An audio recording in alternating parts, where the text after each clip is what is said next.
Webb grabbed her rifle case and threw it off the table. The Barrett M82 hit the concrete floor with a sound like a gunshot. Every soldier on the range froze. "Get this woman's equipment off my range," Webb said loud and slow, like he was explaining something to a child. "And get her off it too." 12 soldiers. Nobody moved. Nobody said a word. Captain Emily Dawson looked down at her rifle on the floor. Then she looked up at Webb. Her face was completely still. She did not reach for the rifle. Not yet. Subscribe to this channel right now, hit the notification bell, and drop your city in the comments. I want to see exactly how far this story travels, because what General Carter saw that morning changed everything. The insult landed in front of 12 soldiers. That was the part that stayed with Emily Dawson long after the words themselves faded. Not that Marcus Webb had said it, not even that he had meant every syllable. It was that not a single person in that formation had flinched. Not one soldier had looked away out of embarrassment. Not one junior officer had shifted uncomfortably in his boots. They had all just continued what they were doing, as if she were invisible. As if a lieutenant colonel publicly dismissing a fellow officer on the Fort Harrison range was simply the weather. Just another unremarkable thing that happened on a Tuesday morning in November. Emily set down the calibration tool she was holding. She placed it carefully on the table beside the Barrett M82. She did not slam it. She did not throw it. She straightened the tool until its edge was perfectly parallel with the edge of the table, the way she had been trained to do in conditions where losing even a single piece of equipment could mean the difference between coming home and not coming home. Then she looked up.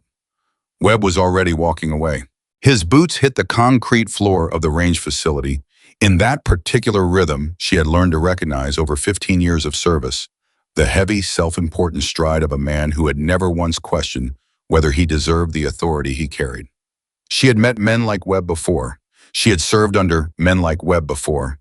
She had on 3 separate occasions that would never appear in any official record saved the lives of men exactly like Marcus Webb. They never knew it. That was usually how it worked. "Ma'am," the voice came from her left. She turned to find a young specialist couldn't have been more than 22, with the kind of earnest, wide-open face that hadn't yet learned how to hide what it was thinking. His name tape read Kowalski. He was holding a ballistic data tablet and looking at her the way people sometimes looked at car accidents, uncertain whether to stop or keep moving. "Do you need help with the setup? Because I was told—" "I know what you were told," Emily said. Her voice was quiet, entirely level. "Thank you, Specialist Kowalski." He blinked. "Ma'am, I didn't mean—" "I know you didn't." She turned back to the rifle. "Hand me the atmospheric sensor, the one on your left. Not that one, the smaller one." He found it, handed it to her without another word. She began adjusting the reading for humidity and temperature differential, her hands moving with the particular efficiency of someone who had performed this exact action so many times that her fingers knew the sequence before her brain finished issuing the instruction. It was muscle memory built across hundreds of hours in conditions that made a November morning at Fort Harrison feel like a vacation. Kowalski watched her for a moment. She could feel him trying to figure out what she was. Most people couldn't. That had always been both her greatest protection and her heaviest burden. She was 31 years old. She had a face that people described as calm, which was a polite way of saying they couldn't read it. She kept her dark hair pulled back in the regulation style that left no room for interpretation. She was not tall. She was not visibly imposing in the way that made junior soldiers step back involuntarily.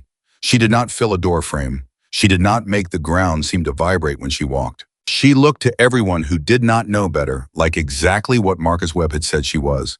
An officer who had been away too long, a body filling a slot on an assignment sheet, someone passing through, and that precise, specific, devastating misunderstanding was exactly what she had been counting on. Because Emily Dawson had learned something during 7 years of classified operations that no amount of classroom instruction could teach a person, she had learned it in the moments between certainty and catastrophe, in the silence before a mission turned bad, in the fraction of a second when every trained instinct in her body had to choose between the thing that felt right and the thing that was right. She had learned that the most dangerous person in any room was almost never the one making the most noise. Webb was still talking. Across the range floor, she could hear his voice carrying as he briefed the senior NCOs about the day's evaluation schedule. His tone was the tone of a man performing competence for an audience. Every sentence ended with a slight upward inflection, the vocal equivalent of waiting for applause. "The general's arrival window is 0900, Webb announced. "I want everything squared away before he steps through that door. This is a 4-star visit, 4 stars. I do not want to spend the next 6 months explaining to post-comment why we embarrassed this installation in front of General Carter." At the mention of Carter's name, something shifted slightly in Emily's chest. She kept her face exactly where it was. She kept her hands moving on the Barrett's optic assembly. She did not react visibly because reacting visibly was a habit she had broken a long time ago in a place she was not allowed to discuss. But she heard the name, and the name meant something to her that it could not possibly mean to anyone else standing on that range. General William Carter. She hadn't seen him in 4 years. The last time had been in a hallway outside a medical facility in Virginia, and he had been walking in one direction while she was walking in the other, and neither of them had stopped. Not because they hadn't seen each other, but because there had been nothing to say in that hallway that could be said out loud in a place where other people might hear it. He knew what she had been. He knew what she had done. It was in fact one of approximately 9 living human beings who had ever seen the unredacted version of her service record, and he was going to walk through that door in less than 40 minutes. Emily set down the atmospheric sensor. She picked up the calibration tool again, and she went back to work. The range filled slowly over the next half hour. Soldiers arrived in clusters, sniper candidates from the Army's Advanced Long-Range Program, weapons technicians from the Systems Integration Team, a handful of instructors who had the particular posture of men who had spent decades teaching people to shoot and had opinions about all of it. A few military journalists were escorted in and positioned near the observation deck. A public affairs sergeant moved through the room with the anxious energy of someone responsible for making sure nothing went wrong in front of a camera. Nobody spoke to Emily. She didn't mind. She had spent stretches of time in her career where going unnoticed was not just acceptable, but essential to staying alive. Being invisible on a training range in Tennessee was by any reasonable measure far more comfortable than being invisible in the circumstances that had actually required it. She finished her preliminary calibration on the Barrett, moved to the secondary rifle, a modified M2010 with a suppressor assembly that most of the range staff had been handling incorrectly all morning. She noticed without saying anything and began running through the same process. Atmospheric compensation, scope parallax adjustment, cheek weld verification against her own measurements. The work was familiar and grounding in the way that only deeply practiced things can be. Grounding it asked nothing of her mind beyond the task itself, which left the rest of her attention free to do what it had been trained to do. Observe, read the room, understand what was actually happening beneath the surface of what appeared to be happening. What was happening, as best she could determine, was this: the Fort Harrison Advanced Sniper Program was preparing to demonstrate its capabilities to a 4-star general. The man running this demonstration, Lieutenant Colonel Webb, was operating at the outer boundary of his actual competence and compensating for this by projecting enormous confidence and treating subordinates with casual contempt. The evaluation was scheduled to include 3 live fire demonstrations, 2 of which had setup problems that nobody had caught yet because Webb had assigned the calibration work to 2 specialists who were technically qualified but practically inexperienced. She had noticed the problems within 8 minutes of arriving. She had said nothing. It was not her evaluation. It was not her range. And she had been told quite publicly that her presence here was a bureaucratic inconvenience rather than an operational contribution. So she worked on her own equipment, and she watched and she cataloged everything she saw, the way she always had, the way she would, until the day she stopped breathing. At 08:52, the doors at the far end of the range facility opened. General William Carter walked in. I was 63 years old, and he wore his age the way old mountains wear theirs, not as evidence of decline, but as evidence of duration. Everything non-essential had been stripped away by time and by the particular weight of the decisions a 4-star general carries through his career, and what remained was something that could not be manufactured or performed or given as a gift. It was simply the result of a man who had spent 40 years doing an extraordinarily difficult thing and surviving it. He walked the way he always had, without announcement, without theater. He simply moved from where he had been to where he was going, and the room reorganized itself around his passage, the way water reorganizes itself around stone. Webb materialized at his side, within seconds, clipboard in hand, voice already accelerating into the particular overdrive of a man trying to establish himself as essential. General Carter, welcome to Fort Harrison. I'm Lieutenant Colonel Marcus Webb, Program Director for the Advanced Long-Range Weapons Evaluation. We have an outstanding demonstration prepared for you today, sir, truly outstanding. Carter said, It was not an encouraging sound. Webb didn't notice. Carter moved down the range floor. He shook hands with two of the senior NCOs. He asked a question of one of the weapons technicians, something about barrel harmonics, from what Emily could gather at the distance, and listened to the answer with genuine attention. He paused at the first demonstration station and examined the setup with the kind of eye that came from having personally used the equipment being displayed. He was moving toward the second station. Then the third. Emily stood at the far end of the range, slightly to the side of the main demonstration line, working on a suppressor attachment. She was not standing in the general's path. She was not positioning herself to be noticed. She was doing exactly what she had been doing for the past hour, which was the work in front of her. She heard Webb's voice change pitch slightly as Carter slowed near the third station. She did not look up. She heard Webb explain something about the rifle configuration. She did not look up. She heard the sound that rooms make when something unexpected happens. Not a gasp, not a shout, but a kind of collective pause, a fractional hesitation in the ambient noise of breathing and movement that people produce without knowing they're producing it. And then she heard a voice she recognized. Quiet. Measured, carrying the kind of authority that required no volume to convey itself. Wait, she looked up. General Carter was not looking at the third demonstration station. He was not looking at Webb. He was not looking at the cameras or the personnel or the weapons or any of the things that had been arranged for his inspection. He was looking across the range floor. He was looking at her rifle case. More specifically, he was looking at something attached to the lower left corner of her rifle case. Something small, something metal, something that, to the untrained eye, to every eye in that room except his, would look like an unremarkable piece of personal equipment. A small emblem, a wave, a trident, and a single number stamped into dark metal.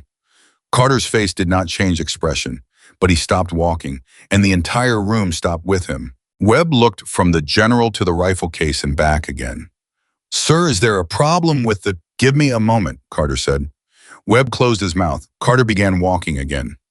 Not toward the demonstration station, not toward the observation deck where the journalists were positioned, toward Emily. She watched him come. Her hands stayed where they were on the suppressor assembly. She did not stand straighter. She did not stand differently. She was aware that everyone on the range floor was now watching this approach. 12 soldiers, 4 NCOs, 2 weapons technicians, 1 anxious public affairs sergeant, and 1 lieutenant colonel whose professional confidence was visibly deflating, and she was aware that none of them understood what they were watching. Carter stopped in front of her. He looked at the emblem on her rifle case. Then he looked at her. Where did you get that? He asked. His voice was completely neutral. This was Emily knew not because he felt neutral. It was because William Carter had been exercising careful control over his expressions and his voice for 40 years. And even the shock of seeing something he had believed was sealed inside a classified archive somewhere in Virginia could not override 4 decades of professional discipline. It was issued to me, sir, Emily said. He looked at the emblem again. By whom? By the command I served under, sir. Around them, she was aware of the room holding its breath. Webb had taken 2 steps toward them and then stopped, uncertain whether to continue approaching a 4-star general who had just departed from the planned schedule in a way that no clipboard could account for. Carter studied her for a long moment. Your name tape says Dawson, he said. Yes, sir. Emily Dawson. Yes, sir. Something moved across his face. She couldn't have named it precisely, but it was the expression of a man encountering something he had placed in one category of his mind and discovering it belonged somewhere else entirely. I was briefed, he said slowly, that the Dawson from Silent Horizon had separated from service. The words fell into the room like stones into still water. Silent Horizon. Nobody moved. Emily kept her eyes on Carter. I took extended medical leave, sir. I returned to active duty 14 months ago. Extended medical leave, he repeated, And the way he said it told her he was doing the same thing she was always doing, absorbing surface information and calculating what lay beneath it. 14 months, he looked at the rifle case, at the suppressor in her hands, at the calibration equipment lined up beside her with the precision of a surgical tray. And you were assigned here. Weapons Systems Specialist, sir. Temporary assignment. Carter turned and looked at Webb. Webb had arrived beside them at some point during the previous 30 seconds, moving with the careful lateral shuffle of a man trying to position himself close to authority without drawing attention to the fact that he had absolutely no idea what was happening. Colonel Webb, Carter said, what do you know about Captain Dawson's assignment here? Webb straightened. Sir, Captain Dawson was assigned to our program from the personnel office as a temporary. What do you know about her previous service record? A pause. Sir, the file indicated she was returning from medical leave. Beyond that, the record was there was a classification flag on her prior. And what did you do when you saw the classification flag? Webb's mouth opened, closed. Sir, standard procedure is to request a briefing from the relevant command. Carter's voice was still completely level, which was, Emily had always thought, the most frightening kind of calm. Did you request a briefing?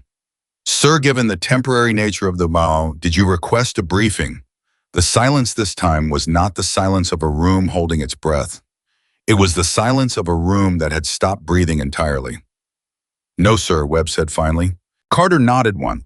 He turned back to Emily, and for the first time since he had crossed the range floor toward her, something in his expression shifted, a fractional loosening, a small and controlled acknowledgement of what was actually happening between them beneath the surface of this public exchange. Captain Dawson, he said, walk me through your calibration setup. Webb opened his mouth. Carter did not look at him. Webb closed his mouth. And Emily Dawson, who had been standing at the far end of a military range for 2 hours being treated like furniture, set down the suppressor. Assembly straightened her posture by exactly the measure that the situation required and began to speak. She spoke clearly and precisely about atmospheric compensation and target acquisition variables. She explained the humidity differential between the morning readings and the projected midday conditions and what that meant for ballistic calculation at extended ranges. She identified calmly and without emphasis the two setup problems she had noticed in the earlier demonstration stations, the ones nobody else had caught, and explained what would have happened during the live fire sequence if they had not been corrected. She said all of this in the tone of someone reporting information rather than establishing credentials. But the effect on the room was visible. She could see it in Kowalski's face, the young specialist who had handed her the atmospheric sensor an hour ago. His expression had moved through surprise and into something closer to wonder. She could see it in the faces of the senior NCOs, the recalibration happening in real time, as they absorbed the gap between what they had assumed and what they were hearing. She could see it in Webb's face. He had gone very still. The kind of stillness that was not calm, but its opposite. The frozen quality of a man who was beginning to understand the dimensions of the mistake he had made. Carter listened without interruption until she finished. Then he said, the two setup problems you identified, when did you notice them? Within the first 10 minutes of arriving, sir. Why didn't you say anything? Emily met his eyes. I was told, sir, that I was not here to contribute to the evaluation. The words were entirely factual. She delivered them with no particular inflection. She did not need to add anything to them. The facts themselves carried all the weight they needed to carry. Carter looked at her for a long moment. How long would it take you to correct both problems? He said. 17 minutes, sir. Do it. He turned to face the room. Every soldier, every NCO, every technician, every journalist, every person in the Fort Harrison Range facility was looking at him.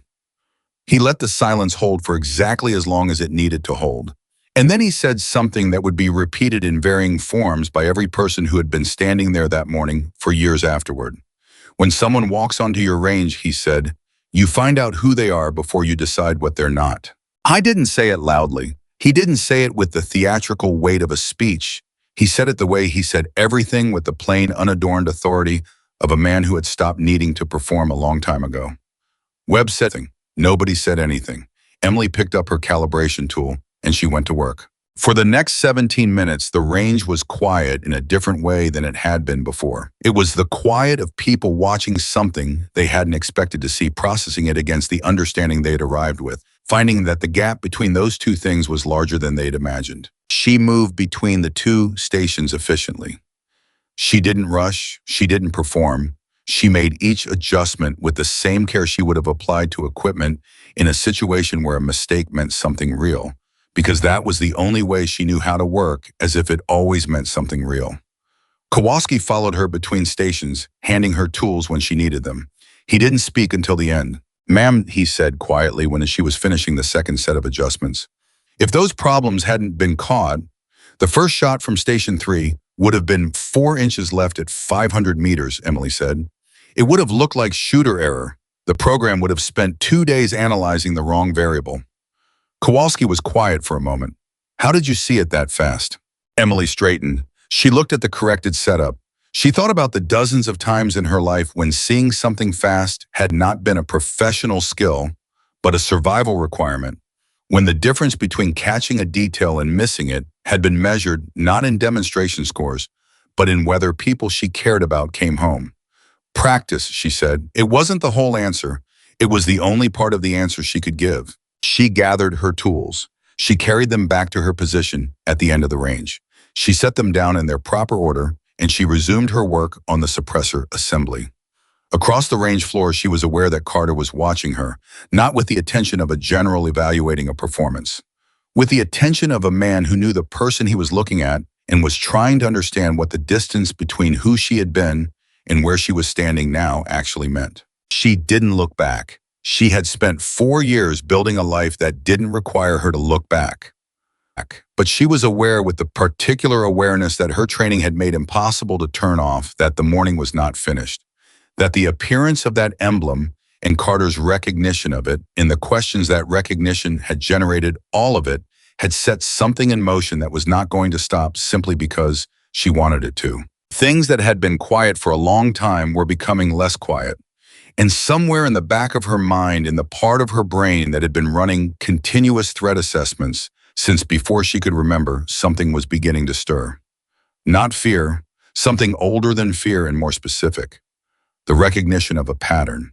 Not just the pattern of a difficult morning on an army range. Not just the pattern of an old superior officer encountering a former operator in an unexpected context. Something larger. Something that had been moving toward this morning for longer than she'd known. She tightened the suppressor assembly. She checked the reading on the atmospheric sensor. She laid her tools in their proper order and prepared for the demonstration to begin. And she waited. Because if her instincts were right, and they had not, in 15 years of situations where being wrong would have been fatal, been wrong, then the event that General Carter's arrival had started was only the first thing to arrive this morning. The second was still coming. And it was going to be considerably less polite than a 4-star general walking across a range floor. She looked toward the observation window, toward the ridge of mountains visible in the mid-distance beyond the glass. She looked for a long time. Then she looked away and picked up her rifle and waited. Carter had not moved. I was standing in the middle of the range floor, and every person in the building was watching him, and he had not moved for what felt like a very long time, but was probably closer to 8 seconds. 8 seconds is nothing in ordinary life. On a military range with a 4-star general standing completely still in a room full of people who were afraid to breathe. 8 seconds feels like a geological event. His eyes were on the emblem, the small metal piece attached to the lower left corner of Emily's rifle case. It had survived the fall when Webb knocked everything off the table. It was still attached. It was the kind of thing that was built to survive worse than a concrete floor. Carter finally moved. He crouched down. Not the way a 63-year-old man eases himself toward the ground with careful consideration for his joints. He went down quickly, the way soldiers go down. One knee on the concrete, his eyes level with the emblem, now close enough to read the detail, work stamped into the metal. The room stayed frozen. Webb stood 6 feet to the left, looking at the back of Carter's head, with an expression that had moved well past confusion and into something that resembled genuine alarm. His clipboard was still in his hand. He had not lowered it. He looked like a man who had rehearsed an entire day and discovered halfway through the first scene that he was performing the wrong play. Carter straightened. He looked at Emily. "Wave," he said. "Trident, unit designation Foxtrot 7. He wasn't asking. Emily said nothing. That unit was disbanded, Carter said. Officially, 4 years ago. Every piece of equipment, every emblem, every record connected to Foxtrot 7 was recalled and archived. I attended the briefing personally. He paused. So I'm going to ask you one more time, Captain. Where did you get that emblem? Emily held his gaze. Sir, she said, I was the one who submitted the archival inventory for Foxtrot 7. The silence in the room took on a different quality. It was no longer the silence of confusion. It was the silence of people beginning to understand that the ground beneath the conversation was considerably deeper than it had appeared from the surface. Kowalski, standing 7 feet to Emily's right, made a very small sound. Not a word, just the involuntary vocalization of a young man whose brain was processing information faster than his composure could manage. Carter looked at her for 3 full seconds. Then he said very quietly, You were the administrative officer for the archive. I was the senior operator for the unit, sir, Emily said. The archival duty was assigned to me because I was the last one still standing. The last one still standing. The words sat in the room like something dropped from a great height. Webb had lowered his clipboard. He was looking at Emily the way you look at something you realize you have fundamentally misidentified, with the particular expression of a man whose certainty about what he was seeing has just been surgically removed. Last one, Carter repeated. Yes, sir. How many? Emily's jaw moved slightly, the only visible sign that the answer cost her something. 7, sir. The full unit. I was the only one who came back from the final deployment. Carter closed his eyes for exactly 1 second, then opened them. Foxtrot 7's final mission, he said. That's in a sealed archive in Virginia. Yes, sir. I've read it. I know, sir. I've read the unredacted version. Something shifted in Emily's expression. Just fractionally, just enough for Carter to see it and for no one else in the room to understand what they were seeing. Then you know what happened, she said. I know what the report says happened. That's all there is, sir. Is it? A beat, Emily said, yes, sir. Carter held her gaze for another moment. Then he turned and looked at Webb. The look was not angry. Anger would have been easier to receive than what it actually was. A clear, comprehensive, utterly final assessment of a man in the sum of his decisions that morning. Colonel Webb, Carter said. Webb straightened involuntarily. Sir, you publicly humiliated a decorated special operations officer on this range this morning. Webb's mouth opened, closed. Sir, I wasn't aware. That's my point, Carter said. You weren't aware. And rather than finding out what you weren't aware of, you made a decision based on what she looked like and where she was standing. He paused. Tell me, Colonel, how many combat deployments have you completed? A terrible silence. 4, sir. Captain Dawson. Emily said 11, sir. The number landed in the room with the weight of a physical object. 11 deployments. The soldiers near the back of the range were doing the math, and the math was doing something to their faces. Webb said nothing. There was nothing to say. Carter turned back to Emily. Something in his posture changed, not dramatically, but enough. The shift of a man stepping slightly outside the formal structure of the moment to speak as something closer to himself. You kept the emblem, he said. Yes, sir. Why? Emily looked at the emblem on her rifle case. When she looked back at Carter, something had changed in her eyes, not much, but it was there. The faintest trace of something that was not military composure, but human weight. Because someone had to remember them, sir, she said. The record was sealed. Their names aren't anywhere a civilian could find them. I kept the emblem because it was the only thing left that said they existed. Carter was quiet. Around them, the room was so still you could hear the ventilation system in the ceiling. Then Kowalski said something. He clearly hadn't meant to say it out loud. It was one of those moments where the distance between thinking and speaking collapses without warning, but it came out at full volume into the silence. She kept it for them. Nobody looked at him, but nobody contradicted him either. Carter took a slow breath. He looked at Emily with the expression of a man reassembling something complicated that has been presented to him in pieces. 14 months back on active duty, he said. Weapons systems specialist, temporary assignment. He said each phrase as if testing its weight. That's what you came back for. It's what I was assigned to, sir. That's not what I asked. Emily was quiet for a moment. It's what I needed, sir. After everything. Something straightforward. Calibrating rifles. Yes, sir. For a program you could run with your eyes closed. Emily said nothing. Carter looked at her for a long moment. Then something happened that nobody in that room would forget because it was the last thing any of them expected. General William Carter, four-star commander, 40 years of service, a man whose career contained decisions that had shaped the course of operations in 4 different theaters, smiled. Not broadly, not with warmth in theater, just a small, precise, genuine expression of a man recognizing something that deserved to be recognized. "You always did prefer to work from the back of the room," he said. And Emily Dawson, for the first time that morning, looked like something close to herself. "Old habit, sir," she said. Then the screen on the far wall of the range lit up. Everyone turned. The screen was the facility's encrypted communications display, the kind of screen that received classified transmissions from the Joint Command Network, the kind that was supposed to remain dark during evaluation events, unless there was a priority communication requiring immediate command attention. It was not dark. It was showing a single line of text, white letters on a black field. Sentinel protocol reactivated. Authorization code Foxtrot 7 actual. The room changed. Not gradually, not with a slow build.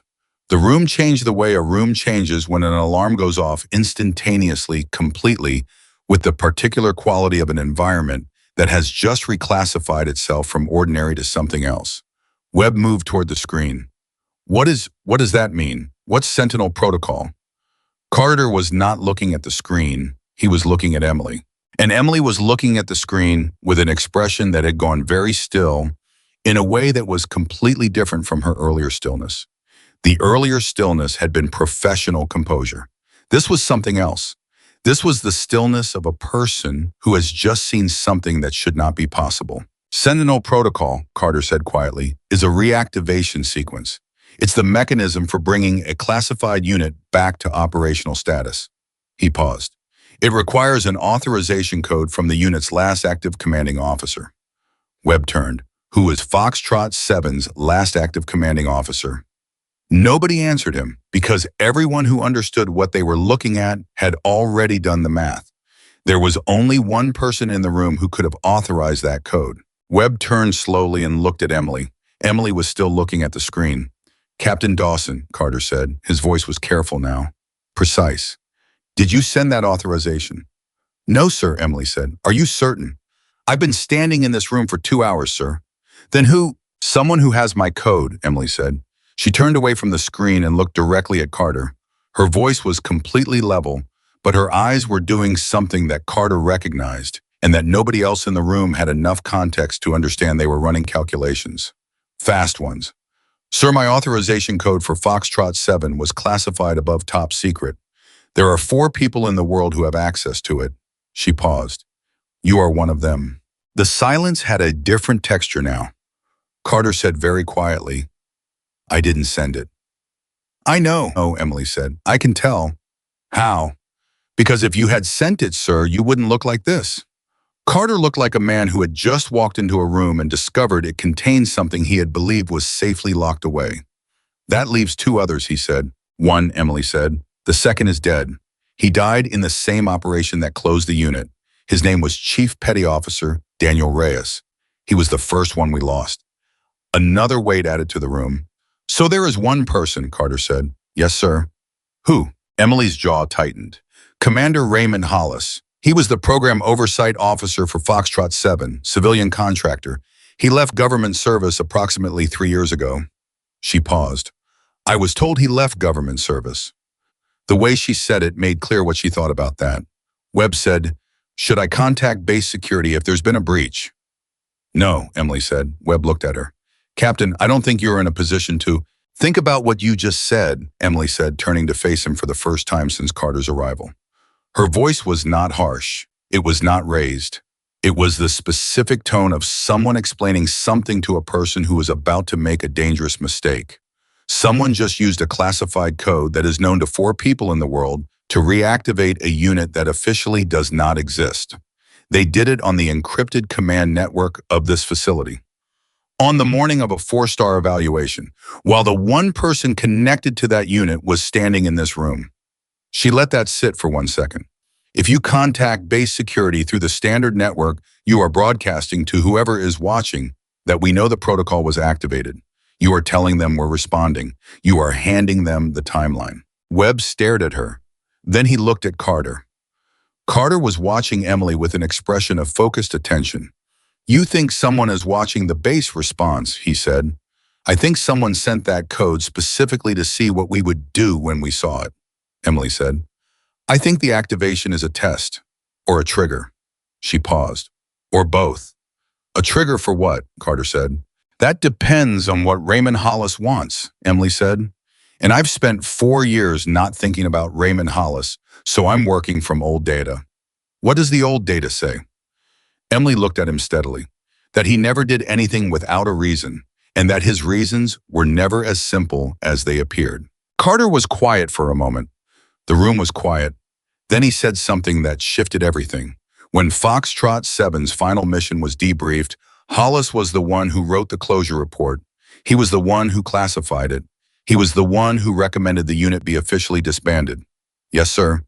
And you signed off on the archival inventory. Yes, sir. Did you read his closure report before you signed? Emily held his gaze. Yes, sir. And his version of what happened on that mission, Emily said quietly, was not the same as mine. The room absorbed this. Carter's expression shifted into something harder. How different? Different enough that if his version is the one on record, Emily said, then anyone reading it would conclude that the failure of Foxtrot 7's final operation was the result of a command decision made by the senior operator in the field. She paused. Which was me. The silence that followed was the loudest silence the Fort Harrison range had produced all morning. Webb said, he blamed you. Emily looked at him. It was the first time she had really looked at him directly, not through him, not past him, but at him since the moment he had swept her equipment off the table. He documented it in a way that allowed the conclusion to be drawn, she said.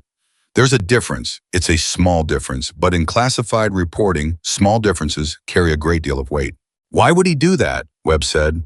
And the question was genuine. The bluster and posture of the morning had been stripped away, and what was left was a man who was trying to understand something that genuinely confused him. Emily looked at him for another moment. Then something in her expression did something unexpected. It became fractionally almost human in its weariness. Because of what I saw him do during that mission, she said, and because he knew I saw it, and because the easiest way to make sure no one would ever take the word of the surviving operator seriously was to make sure the record said the surviving operator was the one who caused the failure. Kowalski made a sound again. This time it was identifiable. It was the sound of someone saying God very quietly under their breath. Carter turned toward the screen. The message was still there. White letters, black field, Sentinel protocol reactivated. He's been waiting, Carter said. It wasn't a question. 3 years, Emily said. Maybe longer. He's been waiting to see if anyone would surface, if anything would move, if the operation was really closed or just sleeping. She looked at the screen. And then I came back to active duty, and I accepted this assignment. And I walked onto this range this morning with that emblem on my case. He saw you surface, Carter said. He saw me surface, Emily said. And he sent the code to let me know he'd seen it. She paused. It's a message, sir. It's not a protocol activation. It's him telling me that whatever I think I buried 4 years ago is not buried. Carter turned to look at her fully. What did you bury, Captain? Emily's eyes went to the emblem on her rifle case, the small metal piece that had survived the fall. All that had stayed attached through everything. That contained a wave and a trident and a number that 7 people had once known, and that now only she carried. The truth about what happened to my team, she said. The room had no more silence to offer. It had given everything it had. And then Carter's personal communications device went off. Not the standard alert tone, not the evaluation schedule notification he had been expecting. Something else, a specific sequence that made him pull the device from his jacket with a speed that didn't match his usual deliberate movements and look at the screen with an expression that Emily clocked immediately. The expression of someone receiving information they were prepared to receive but had hoped wouldn't arrive yet. Sir, said one of his aides appearing at his shoulder from somewhere near the back of the room. The alert is from Post Security. They're reporting an anomaly on the perimeter monitoring system. Specifically, the aide glanced at his own device on the eastern ridgeline. Sector 7. Sector 7. Emily had already turned to look at the observation window. The eastern ridgeline was visible in the distance. Nothing appeared unusual. That was the problem. The anomaly, Emily said without turning around. Is it a signal disruption or a physical contact? The aide looked at her, then at Carter, uncertain whether to answer. Carter said, answer her. Signal disruption, ma'am. The monitoring sensors in that sector went dark approximately 6 minutes ago.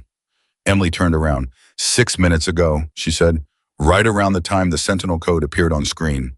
Yes, ma'am. She looked at Carter. Carter looked at her. In that look passed the particular compressed communication of two people who had enough shared context to conduct a conversation in the space of 3 seconds that would take anyone else 3 minutes. It's not an external threat, Emily said. You're sure? Whoever triggered that code knows our response protocols, Emily said. They know that a signal disruption on the eastern ridge will pull security attention in that direction. They know it will create a response pattern. They're reading our moves before we make them. She paused, which means this is not someone watching from outside. This is someone who has access to Fort Harrison's internal security architecture.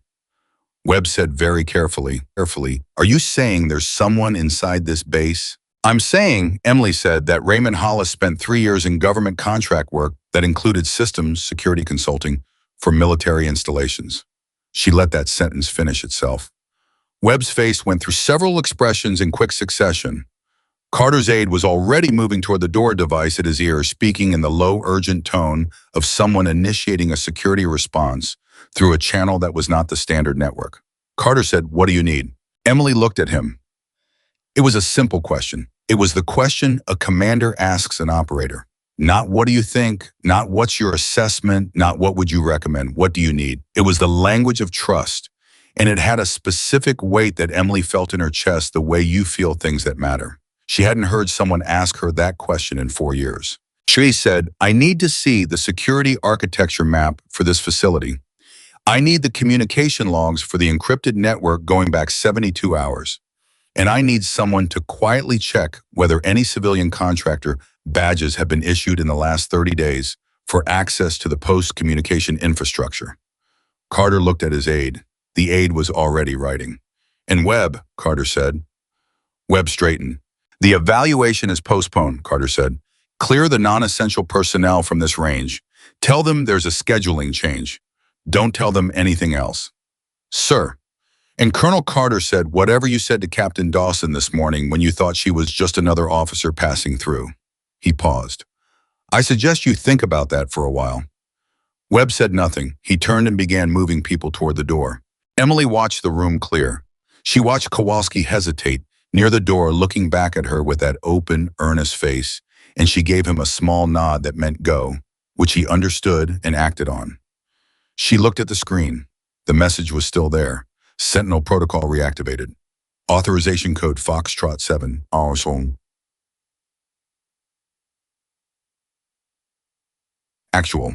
She looked at the emblem on her rifle case. She thought about Daniel Reyes, who had been the first one they lost, and about the 6 others who had followed him, and about the night she had come home alone and stood in a room that felt like it belonged to a person she no longer was, and tried to understand what she was supposed to do with the fact that she was the only one who knew the truth. She had made a decision that night. She had decided to be quiet, to step back, to let the sealed record stay sealed and the closed unit stay closed and the truth stay buried under 4 years of a smaller, quieter life. She had decided that some things were too costly to pursue. She was beginning to understand that the decision had not been hers to make, because Raymond Hollis had been watching. And Raymond Hollis had just told her, in the only language he had ever spoken, the language of classified codes and strategic timing and messages that contained more than they appeared to contain, that the thing she had tried to bury was not finished with her yet. She picked up her rifle. She checked the calibration. She looked toward the eastern ridge. Whatever was coming, it was already in motion. And for the first time in 4 years, Emily Dawson felt something she had worked very hard to put away come back to life in her chest. Not fear, not anger. Something more precise than either. Purpose. Part 3, the mission that brought her back.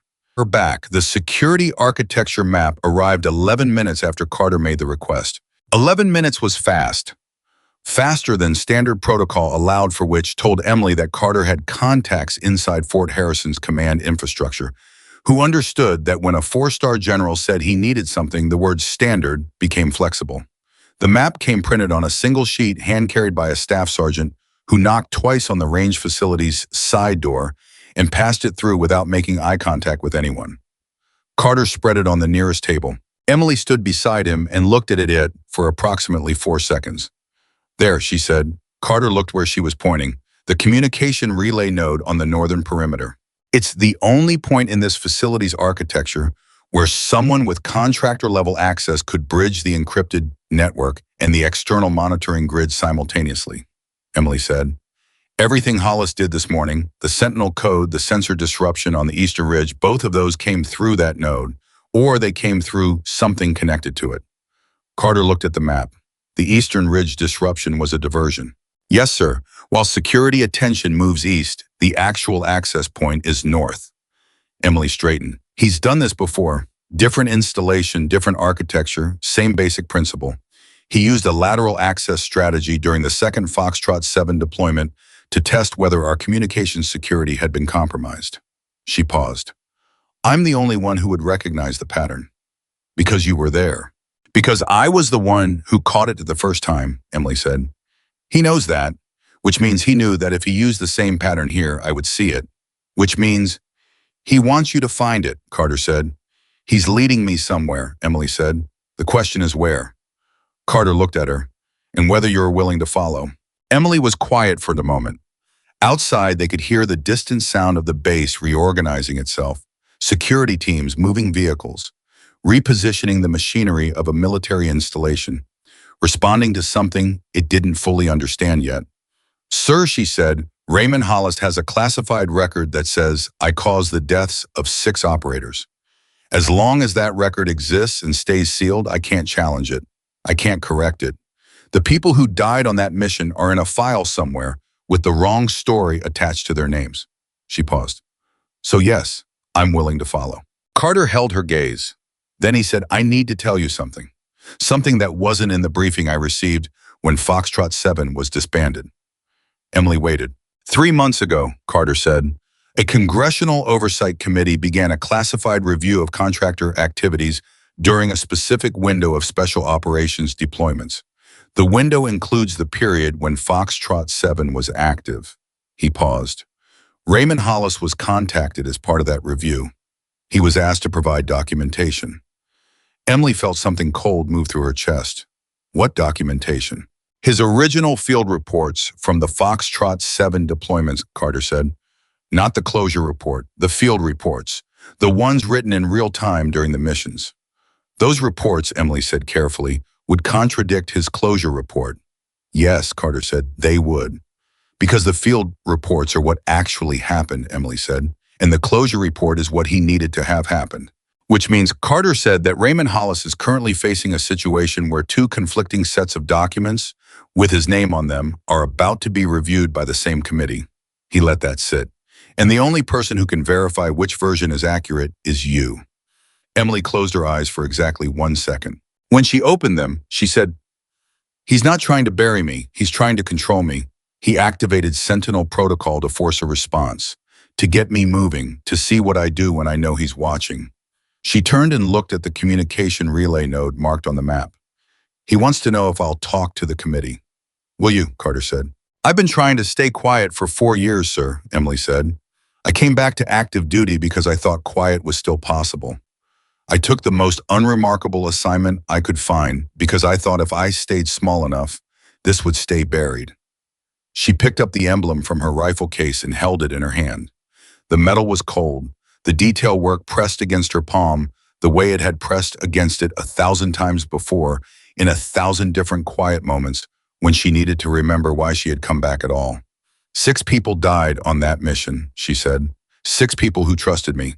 Their families were told a version of what happened that doesn't match what I saw. That doesn't match what Raymond Hollis did on that ridge in the dark 4 years ago when he thought the only witnesses were people who weren't going to make it home. Carter said nothing. So yes, Emily said, I'll talk to the committee. The door to the range facility opened, not the side door, the main door, and it opened with the particular force of someone who was not accustomed to waiting for permission. The man who walked in was not in uniform. I was wearing civilian clothes, dark jacket, no insignia, carrying nothing that announced him as anything other than an ordinary person who had walked into the wrong building. But Emily knew immediately that he was not an ordinary person, and she knew it, the way she always knew. Things that mattered not from a single detail, but from the sum of many details. The way he moved, the way his eyes swept the room, before his body had finished moving through the door. The particular quality of attention he was paying to everything while appearing to pay attention to nothing. Military, former, contractor, current. Emily recognized him, not his face, his posture. General Carter, the man said. His voice was calm and professional and carried the specific warmth of someone who had practiced warmth as a technique.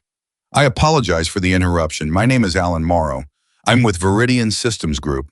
We provide the communications security infrastructure for this installation.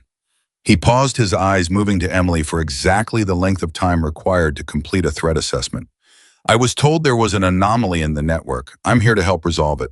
Nobody spoke for 3 full seconds. Then Emily said, Viridian Systems Group has the contract for Fort Harrison's communication relay nodes. Morrow looked at her pleasantly. That's correct. Including the northern perimeter node. A fractional pause. Among others, yes. Emily looked at Carter. Carter looked at Emily. The look lasted less than a second, but it contained everything necessary. Mr. Morrow, Carter said, how did you know about the network anomaly? We have a monitoring system that alerts us to our internal anomaly was identified 11 minutes ago, Carter said. It was communicated through a closed channel. Viridian's notification pathway for this installation runs through the base communications office, which was locked down as of 10 minutes ago. He paused. So I'll ask again, how did you know? Morrow's pleasant expression stayed exactly where it was, the mark of someone very good at what he did. Sir, there may have been some overlap in the notification. Who sent you? Emily said.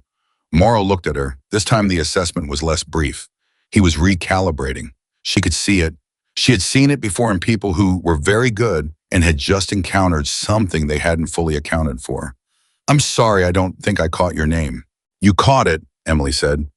You're just deciding how to respond to it. A beat. Something moved behind Morrow's eyes, something that wasn't quite surprise, but was the controlled cousin of it. Captain Dawson, he said. Raymond Hollis sent you, Emily said, not to resolve the anomaly, to see who's in this room and what we're doing. Morrow said nothing. That's confirmation, Emily said to Carter. Morrow's composure shifted. Not dramatically, this was a man who had spent years in environments where composure was the difference between mission success and mission failure. But the shift was there. Captain Dawson, I think you may be operating on some assumptions. Alan Morrow, Emily said. Viridian Systems Group, former Defense Intelligence Agency, 8 years. Moved into private contracting approximately 5 years ago. Your company has communication infrastructure contracts on 11 military installations in the continental United States. She paused. Raymond Hollis sits on Viridian's advisory board, has for 3 years. He's listed as a senior security consultant. She paused again, which means he has access to the monitoring architecture of 11 military installations, including this one, including the northern perimeter relay node. The room was very quiet. Morrow looked at her for a long moment. You've done your research, he said. I've had 4 years of quiet mornings, Emily said. I used some of them productively. Captain, Morrow said, and his tone shifted, not threatening but dropping the warmth, entirely moving into something more direct and more honest, which Emily found she trusted more than the performance had been. Raymond Hollis is not your enemy. He documented 6 deaths as my fault, Emily said. I'm flexible on a lot of things. That one is a hard line. He documented what he needed to document, Morrow said, to protect an operation that was larger than Foxtrot 7. What happened on that ridge, the decision he made, it wasn't personal. It was operational. The unit was compromised. The mission parameters had changed. He did what the situation required. The situation required 6 people to die, Emily said. Her voice was entirely level.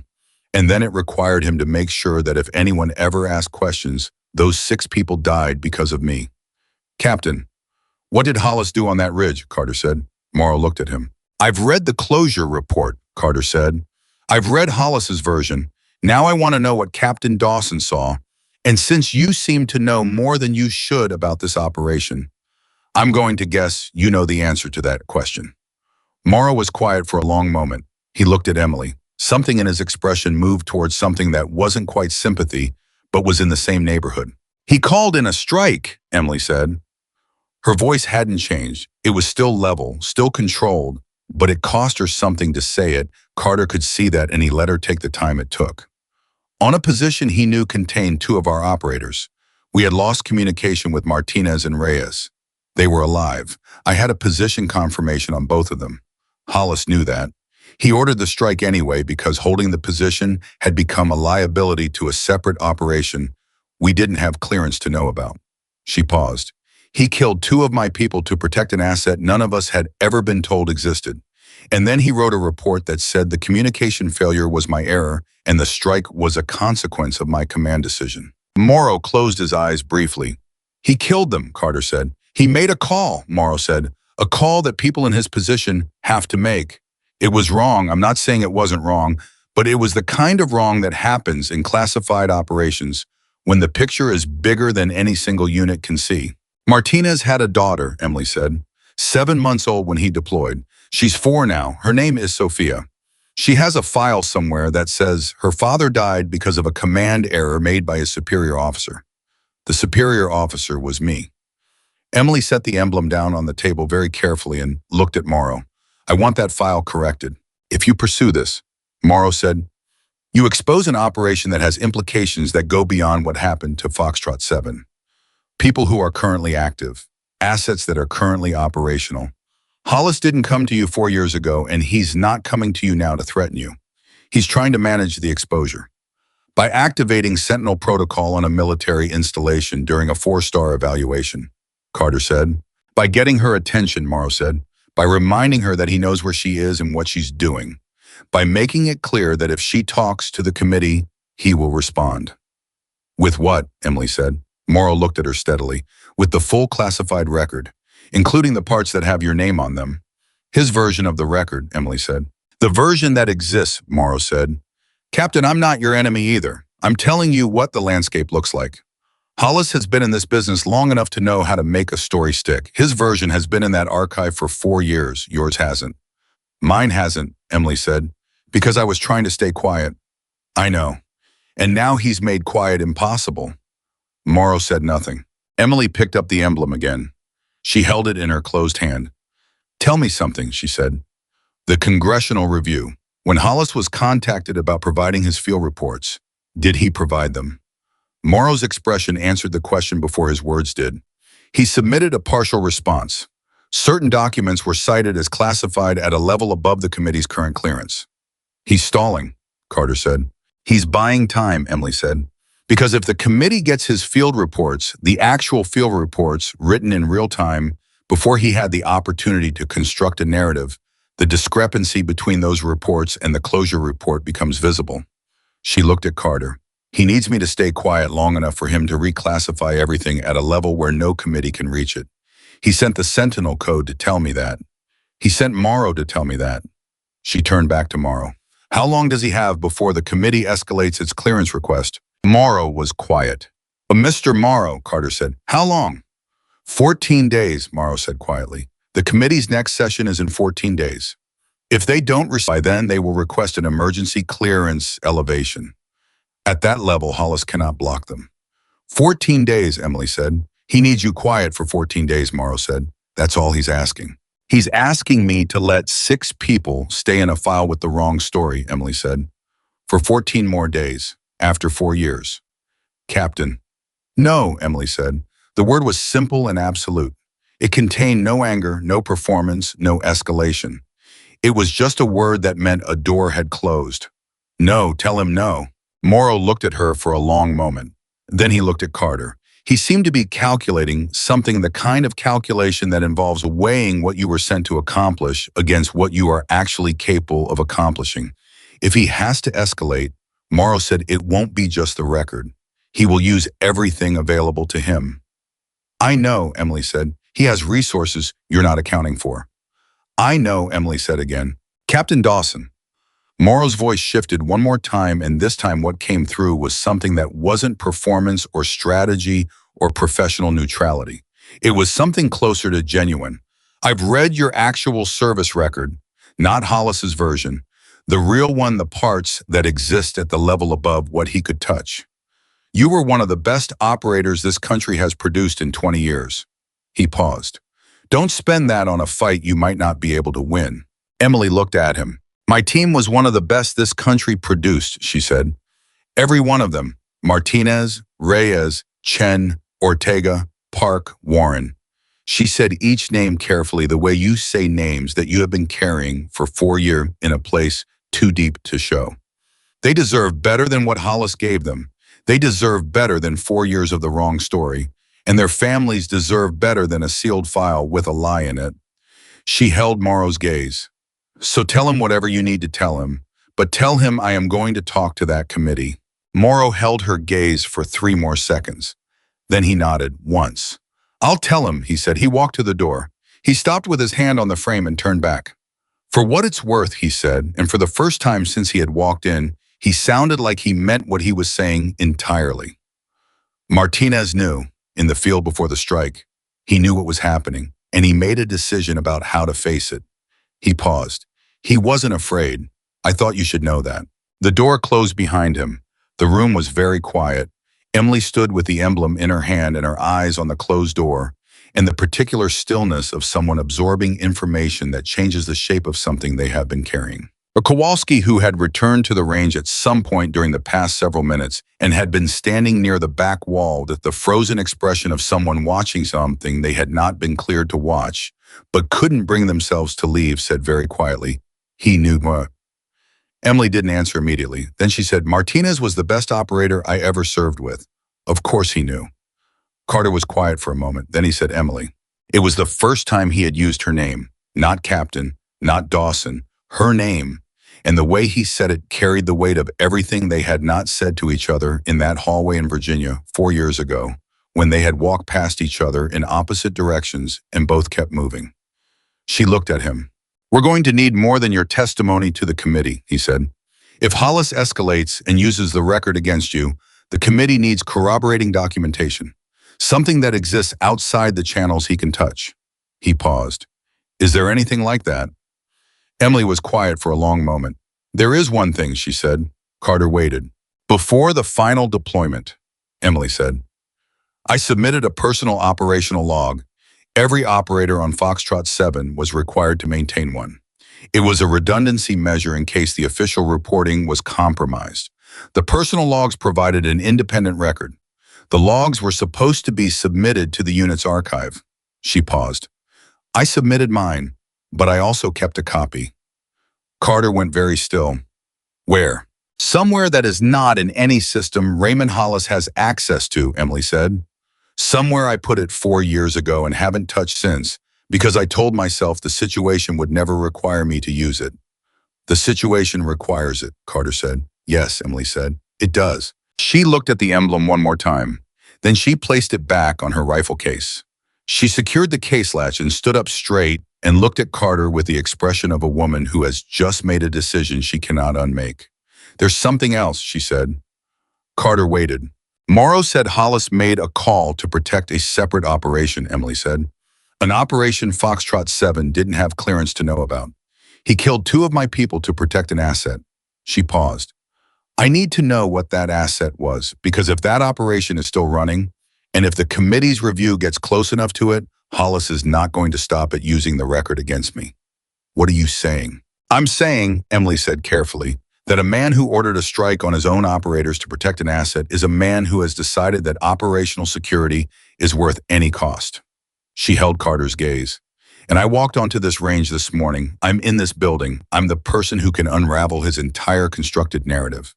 She let that sentence complete itself in the air between them. Carter understood immediately.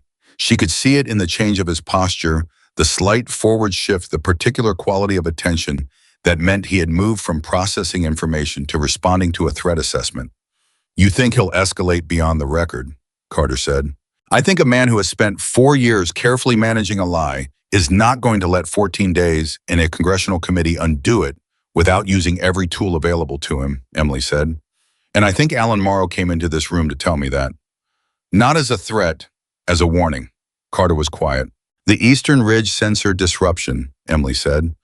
I need you to have it checked, not by base security through standard channels. Personally, someone you trust who can go out there quietly and tell us exactly what caused it. Carter looked at his aide, who had been standing near the wall with the expression of a man storing everything he was seeing in a compartment he would process later. The aide nodded once and left. What are we actually dealing with? Carter said, not as a question about Raymond Hollis, as a question about everything, the full shape of the morning, the 4 years behind it, the 14 days ahead of it. Emily looked at him steadily. A man who has spent 3 years building a civilian infrastructure that gives him access to 11 military installations, she said, who used that infrastructure this morning to send a message through our most secure communication channel, who has a falsified, classified record protecting him and a congressional review closing in on him, and 14 days to make sure that review never reaches the truth. She paused. And who knows that the only thing standing between him and 14 safe days is me? Carter said, then we need to move faster than 14 days. Yes, sir, Emily said, we do. Outside, somewhere in the direction of the northern perimeter, a sound reached them through the walls of the range facility. Not dramatic, not explosive, just a single sound, the specific alert tone of a base security system registering an unauthorized access event. Northern perimeter, relay node. Emily and Carter looked at each other. He's not waiting, Emily said. No, Carter said. He moved the moment Morrow left this building. Yes. Emily reached for her rifle case. She unlatched it with the efficiency of someone who had performed the action 10,000 times and had never once done it carelessly. She lifted the Barrett M82 from the case and checked it. The way she always checked it, completely, methodically, without rushing. Because rushing with a weapon was how people got killed, and getting killed was not something she had any intention of doing today. She looked at Carter. Sir, she said, with your permission. Carter looked at her. He looked at the rifle. He looked at the woman holding it, 31 years old. 11 deployments, 6 names she carried like stones, 4 years of quiet that was now completely over. Captain Dawson, he said, you have my permission. She moved toward the door. Emily, Carter said. She stopped. Martinez's daughter, he said. Sophia. Yes, sir. She's going to know the truth, he said. I promise you that. Emily stood at the door with her hand on the same frame Morrow had touched a few minutes ago when he had turned back to tell her something true, and she stood there for exactly the length of time it took her to absorb what Carter had said and to make sure she had absorbed it completely before she moved. Then let's go make sure the truth survives the next 14 minutes, she said. She pushed through the door, and she moved toward the northern perimeter with the particular quality of motion that belonged to someone who had stopped running from something and started moving toward it, steady, purposeful, and absolutely certain of the ground beneath her feet. She moved fast. Not running. Running on a military installation in the direction of a security alert draws attention, generates questions, and produces the kind of visible response that tells anyone watching exactly what you know and where you're going. Emily moved the way she had always moved when speed and invisibility were both required purposefully, at the outer edge of what looked like a normal pace, covering ground quickly without announcing that she was covering it. Carter was 3 steps behind her. He had not asked her to slow down. He had not suggested that a 4-star general perhaps should not be moving toward an unauthorized access event on a northern perimeter relay node without a security detail. He understood, in the way that good commanders understand things, that the situation had moved past the point where rank and protocol were the most useful tools available. Behind them, Carter's aide was on a secure line, speaking quietly and quickly, coordinating the kind of response that didn't look like a response. No visible security surge, no alert posture, changed nothing. That broadcast to the monitoring systems that Hollis controlled on 11 installations that the people inside Fort Harrison had understood what was happening. Kowalski had followed them out of the range facility. Emily had noticed him fall into step behind Carter, but had not sent him back. He was young and he was earnest, and he had been standing in that room for 2 hours absorbing everything that had happened, and there was something in the quality of his presence, the way he moved, the way he positioned himself relative to the people around him, the instinctive spatial awareness of someone whose training was more developed than his age suggested, that told her he would be useful rather than a liability. She didn't say any of this. She just didn't send him back. The Northern Perimeter Relay Node was housed in a secondary communications building on the far side of the installation's main training complex. Under normal circumstances, it was a low-traffic facility, the kind of building that existed to support infrastructure rather than operations staffed by a rotating crew of communications technicians who were thoroughly trained and thoroughly unremarkable. It was exactly the kind of place that intelligent people used when they wanted access to something significant while appearing to access something forgettable. Emily knew this because Raymond Hollis had taught her to think this way. 4 years ago, in a different life, he had been one of the most effective operational planners she had ever encountered. The thing about working with someone who was extraordinarily good at their job was that you absorbed their methods even when you didn't intend to. You learned how they thought. You learned the logic beneath their decisions. And when that person eventually became someone you needed to outmaneuver, everything you had absorbed became the most valuable intelligence you possessed. She knew how Hollis thought because she had watched him think for 3 years. She knew how he planned because she had helped him plan. She knew how he constructed deceptions because she had once believed in his constructions. That knowledge was the only advantage she had. She intended to use every part of it. They were 4 minutes from the relay building when Carter's aide appeared at his shoulder, moving at the same pace, speaking low. "Sir, the team I sent to the Eastern Ridge is reporting back. The sensor disruption was caused by a signal jammer. Military grade, positioned approximately 200 meters inside the perimeter line." "Inside the perimeter," Carter said. "Someone placed it there." "Sometime in the last 12 hours, the aide confirmed. "The jammer is on a timer. It was designed to activate at a specific time and create a directional disruption pattern." He paused. "The pattern is consistent with a deliberate diversion." "We established that," Carter said. "What else?" "Sir, the jammer has a secondary function. It's not just blocking the Eastern sensors. It's also, the technician said, it's actively rebroadcasting a signal. A low-frequency pulse. He said it's the kind of signal used to bomb." The aide paused, consulting his device, "to mask a simultaneous access event elsewhere on the perimeter." Emily said without turning her head, "He's not at the relay node." Carter looked at her. "Say again." "He's not at the northern perimeter relay node," Emily said. "The jammer rebroadcast is masking a second access point. The relay node alert was the second diversion. While security moves north, the actual event is somewhere else." She kept moving. "What are the systems that run through the eastern perimeter infrastructure? What's physically located in that sector?" The aide was already running the query. "Eastern sector houses the installation's primary data archive. Personnel records, operational logs, communications history." "The archive," Emily said. She stopped walking. Carter stopped beside her. "He's in the archive." Carter said, "Why does he need the archive if he already has access to the network through the relay nodes?" "Because the network gives him access to current communications," Emily said. "The archive gives him access to stored records, original documents, things that exist on isolated servers rather than active systems." She turned to look at Carter directly. "He's going for the field reports. The original Foxtrot 7 field reports, the ones the committee asked him to provide. He can't reclassify them from outside. He needs physical access to the archive server to alter them before the committee's clearance elevation goes through." The pieces settled into place in the air between them with the particular clarity of a pattern becoming visible. "If he alters the field reports," Carter said slowly, "then the committee gets a set of documents that matches his closure report. The discrepancy disappears. Your testimony becomes the word of one operator against a complete, internally consistent, classified record. And my operational log," Emily said, "becomes the only independent documentation that contradicts him." She paused. "Which is why he needs to know where it is. That's what Morrow was actually here to find out. Not to deliver a warning, to find out whether I still have it and where I've kept it." Carter said very quietly, "Did you tell him?"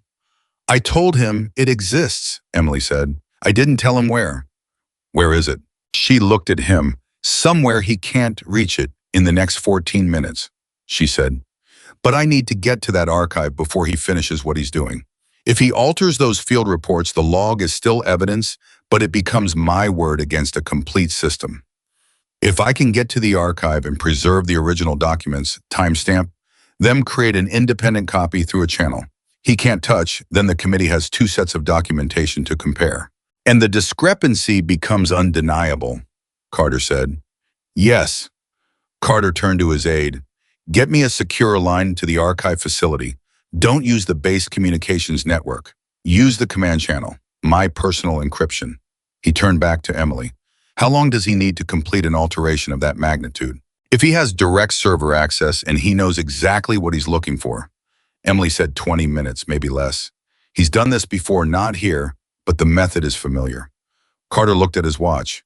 The relay node alert came in 8 minutes ago. Then we have 12 minutes, Emily said. Maybe less. They moved. The change in pace was immediate and decisive. Whatever had remained of the careful normalcy they had been maintaining dissolved, and they covered ground, the way soldiers cover ground when the situation has clarified itself to the point where speed is the only variable that matters. Kowalski stayed with them. He was breathing harder, but he didn't fall back. Carter was on his secure line, his voice low and continuous, issuing a sequence of instructions that Emily caught in fragments: preserve, isolate. Do not allow external access, physical containment if necessary. His aide peeled off at an intersection, moving toward a different convergence point with a different part of the response that Carter had constructed in the 30 seconds since they had stopped walking. The archive facility was not locked down. That was the first thing Emily registered when they came within range of it. It should have been locked down. The moment the security alert registered on the Northern Perimeter Standard Protocol required the archive to enter a protective access restriction state, a process that took approximately 90 seconds and required manual override to reverse. The archive was not locked down, which meant someone had prevented the lockdown protocol from activating, which meant the access to the Northern Perimeter Relay node had not been the second diversion. It had been the first. And the disruption of the lockdown protocol was the second, and something else was the third. Stop, Emily said. Carter stopped. She was looking at the archive facility door, specifically at the access panel beside it. The panel light was green, which meant the door was accessible, which it should not have been. He's already inside, she said. Then we go in, Carter said. Sir, Emily said, if we go in through the main door, the access panel logs our entry. It logs it to the base communication network. The base communication network runs through the relay nodes that Hollis's company controls. She looked at Carter. He'll know we're inside before we've taken 3 steps. Carter looked at the panel, then at Emily. Alternate entry. The archive has a secondary access point, Emily said. Maintenance corridor north side of the building. It's not connected to the main access system. It runs on a separate circuit for exactly the reason that the main system is always a potential vulnerability. She paused. Hollis designed this installation's security architecture. He knows about the maintenance corridor, but he's working against a clock. He'll have calculated that we don't know about it because it's not in any document that would have been available to us. But you know about it, Carter said. I know about it because I spent 4 years studying the security architecture of every installation where Viridian Systems Group holds a contract, Emily said. Because I knew that if Hollis ever moved, it would be through a Viridian installation, and I wanted to know the buildings. Carter looked at her. There was something in his expression, not surprise exactly, but the recalibration of a man updating an already substantial estimate. You've been preparing for this, he said. I've been trying to stay quiet, Emily said, and preparing for this. At the same time, because I knew the two things might not be compatible forever. She moved toward the north side of the building. Sir, stay behind me. He didn't argue. The maintenance corridor access was a plain metal door with a mechanical lock, the kind that predated the installation's digital security overhaul and had never been integrated into the main system because no one had thought it was worth the cost. Emily had the combination from a technical specification document that Viridian had filed with the installation 3 years ago, which she had obtained through a process she would explain to Carter later if the situation permitted. The lock opened. The corridor inside was narrow and dark and smelled like every maintenance corridor in every military building she had ever been in, metal and dust and the particular staleness of air that doesn't circulate properly. She moved through it without hesitation, which meant Kowalski behind her moved through it without hesitation, and Carter moved through it with the measured pace of a man for whom this was not his first maintenance corridor in a situation that had departed from the plan. She heard him before she saw him. Not much. A small sound, the click of a keyboard, the very faint electronic tone of a server interface responding to input. Small sounds, professional sounds. The sounds of someone who was very good at what they were doing and had been doing it for long enough that they had stopped being careful about the ambient noise because they believed they were alone. Emily stopped at the interior door to the main archive room. She looked back at Carter. He nodded. She opened the door. Raymond Hollis was sitting at a server terminal 14 feet away, and he turned the moment the door moved faster than most people would have turned, the instinctive response of someone whose threat assessment capability had not deteriorated with age. And for exactly 1 second, the three of them occupied the same space with the full weight of 4 years and 6 names and 1 sealed archive between them. Hollis was 61. He looked like the kind of man who had always looked like he was in his late 50s. Silver-haired, composed, with the physical presence of someone who had spent a career being the smartest person in every room and had the posture to match. He was wearing civilian clothes.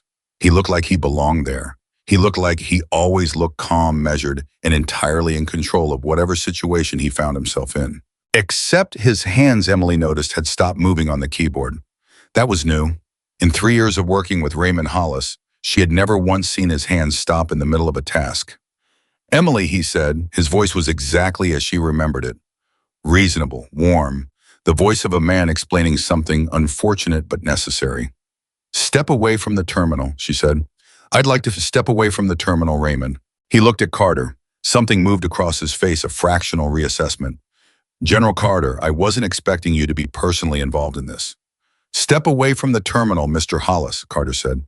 Hollis looked back at Emily. He did not step away from the terminal. How much have you told him? He said. Enough, Emily said.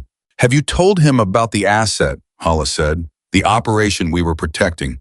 Do you know what would have happened to that asset if Foxtrot 7's position had been compromised? Do you know how many people were depending on? I know what you told yourself, Emily said. I know the story you built to make the decision survivable. I've heard versions of it in my head for 4 years, because I know how you think, Raymond. I know how you construct a justification and then live inside it until you can't remember it's a construction. She took 2 steps forward. Step away from the terminal. Hollis looked at her with an expression that was almost something genuine, something that existed beneath the construction. I sent Martinez's location to the strike coordinator with 30 seconds on the clock, he said quietly. You know what I did in those 30 seconds before I sent it? I tried to find another way. I tried to find any other option. There wasn't one. There was one, Emily said. You could have not sent it and lost the asset and lost the operation and lost potentially dozens of people downstream. You chose for them, Emily said. You chose without telling them, without giving them 30 seconds to make their own decision. You decided their lives were worth less than the asset, and then you wrote a report that said it was my fault. Her voice was still level. This was the thing about carrying something for 4 years. You reached a point where the weight of it didn't make your voice shake anymore. It had become part of your structure rather than something you were holding. Get away from the terminal, Raymond. I'm not going to ask again. Hollis looked at her for 3 full seconds. Then he moved, not away from the terminal. He turned back to the keyboard and his hands moved and he hit a single key with the decisive motion of someone executing a final action they have been holding in reserve, and the terminal responded with a particular tone of a command being confirmed and processed. Emily was already moving. She covered the 14 feet between them in the time it took the tone to finish sounding, and her hand came down on his wrist with the specific controlled force of someone who knew exactly how much pressure was required to stop a hand from moving without causing damage. And she said, "What did you just do?" Hollis looked at her hand on his wrist, then at her face. I initiated a Level 7 reclassification request on all Foxtrot 7 documentation, he said. It'll take the system approximately 6 minutes to process. When it completes everything connected to that operation, every report, every log, every field document moves to a classification level above anything the Congressional Committee can access without a presidential directive. Carter said from behind Emily, "Can you stop it?" Emily looked at the terminal. The screen showed a progress bar. 7%, moving steadily. Possibly, she said. She released Hollis's wrist. She sat down at the terminal. Her hands moved on the keyboard with the same efficiency she brought to everything, not rushed, not panicked, simply fast in the way that deep practice produces fastness. The reclassification request runs through the network, she said, speaking partly to Carter and partly to herself as she worked. which runs through the relay nodes, which Viridian controls. She paused. But the archive server has a local processing function. If I can isolate the server from the network before the request processes, can you do that in 6 minutes? Carter said. 5.5 now, she said. Progress bar, 14%. Hollis said from somewhere behind her, Emily, don't. She kept working. If you stop that reclassification, the field reports become accessible to the committee, he said. The committee will find the discrepancy.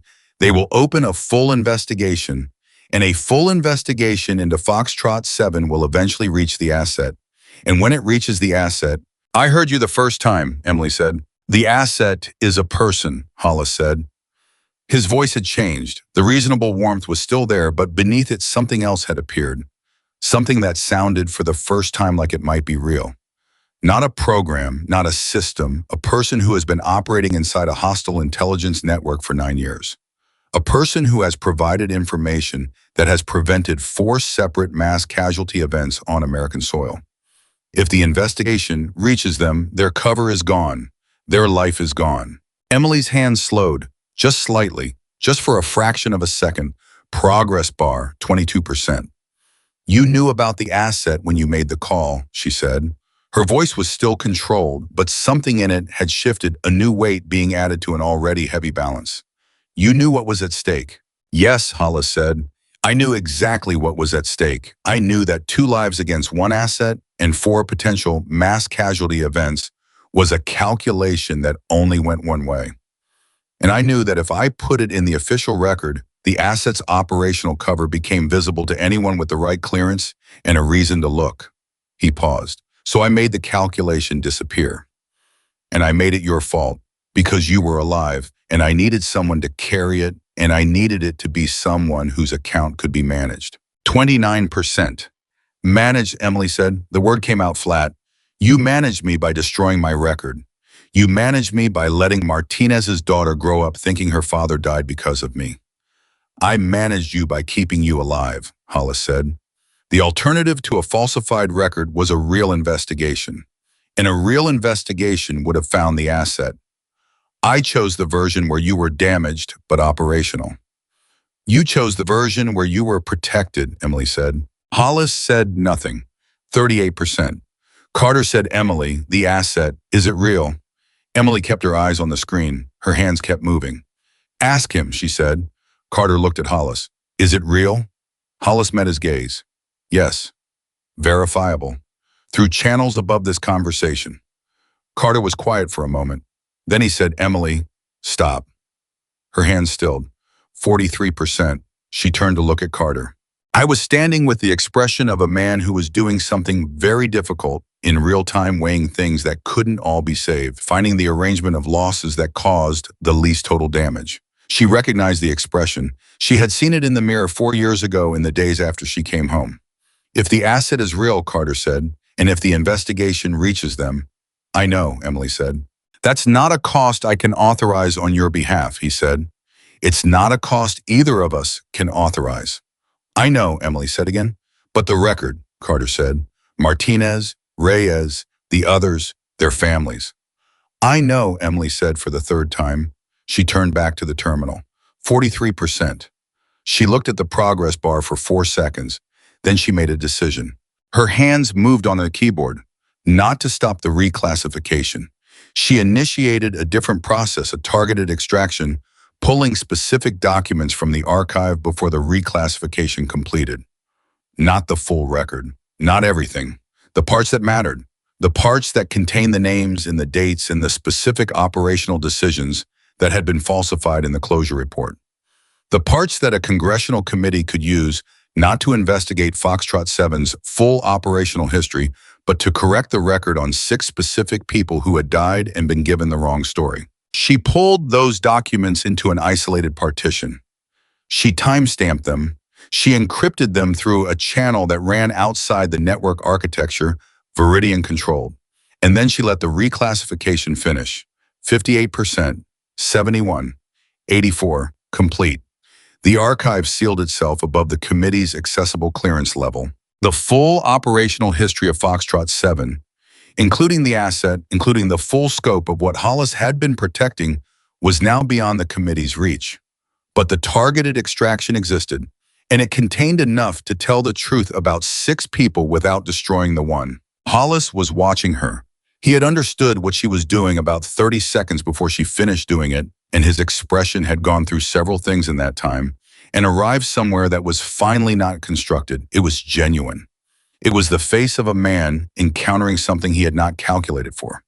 He had not calculated for her to find a third option. The families, Emily said without turning around. They'll know what actually happened, not through the committee, through a corrected record that gets filed at the appropriate level. The closure report gets amended. The names get the right story. She paused. That's what the extraction is for. Hollis said nothing for a long moment. Then he said, "The asset stays protected." "The asset stays protected," Emily confirmed. Another long silence. "I destroyed your record," he said. "Yes," she said. "I put the fault on you for 4 years." "Yes. And you just protected the thing I've been trying to protect." "I protected 6 people's names," Emily said. "The asset being protected at the same time is incidental. It's a consequence of the fact that I'm not you, Raymond. I don't get to decide who matters and who doesn't. I don't get to make the calculation and call it operational necessity." She finally turned to look at him. "I protect everyone I can. That's the whole job." Hollis looked at her. Something in his face broke. Not dramatically. Not with theater. It was a very small thing, a slight change around his eyes. The almost imperceptible loosening of the jaw of a man who has been holding something rigid for a very long time. "I made the right call," he said, "but it came out differently than it had come out before. It came out like a question wearing the clothes of a statement." "You made a call," Emily said. "Whether it was right is above my clearance level and yours." She stood up from the terminal. "But you made it wrong afterward. The call on the ridge, maybe that's a thing that 2 people could look at from different positions and not agree about forever. But the closure report wasn't a call, it was a lie, and the lie had names on it." Kowalski, who had been standing near the door the entire time with his weapon at a low ready and his face doing 17 different things, said very quietly, "Ma'am, what happens now?"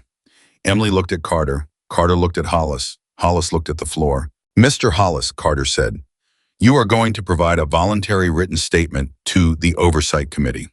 You are going to acknowledge the discrepancy between your closure report and the field documentation. You are going to ensure that the personnel records of every member of Foxtrot 7 are corrected." He paused. "In exchange, the full operational record of Foxtrot 7 remains at its current classification level. The asset is not named. The downstream operations are not exposed." Hollis looked up.